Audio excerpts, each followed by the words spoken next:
you have the Google Classroom app, you can click on it, go into Google Classroom, select your class, and once you're in there, you can select an assignment. Now you can pick whichever one, but if there's an attached document, like the one I'm going to pick now, and I go into somebody's, I see that attached document, I click on it, it'll pull it up, and you can't edit it here, but if you click on the upper right hand, that little arrow, it'll bring you to Docs if you have the document, the Google Docs app.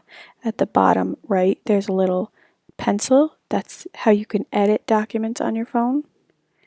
And as you can see, I'm editing this document just for my phone. You can see me typing right there.